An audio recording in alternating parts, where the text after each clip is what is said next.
ভাবছিলাম এই মেয়েটার বিষয় নিয়ে কিছু বলবো না, তার না বললে আর পারলাম না। ফোন করতেছে, এই মেয়েটা হইতে তো থাকে ইটালি, তাই পরকিয়া করে, তার হাজবেন্ডটাও জায়গায়, তার যে লাগে পরকিয়া করে ওই ওই জায়গায়।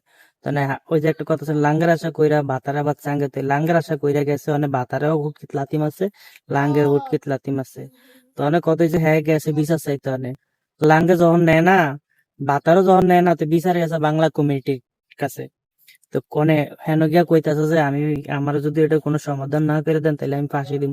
আরে সত মারানি, তোরে কি তোর বেটারা কইছে বাংলাদেশ কমিটি, তারা কি কইছে যে তুই যে পরকিয়া কর, পরকিয়া করবি তুই, মদ খাইবি তুই, আর বেটা করে দেয় সুমকি আপনারা যদি এটার বিচার না করেন তাইলে আমি ফাঁসি দিব। তো তোকে মতো বেশ্যা মইরা জাগিয়া, যেদিনে জামাই ঘর থুইয়া আবার পরকিয়া করতে যাস, তোকে মতো বেশ্যাকে বাঁচানোর তো কোনো দরকারই নেই। তোকে মতো মেয়েদের কারণে এই সমাজ নষ্ট হয়ে যাইতেছে, বুঝছস?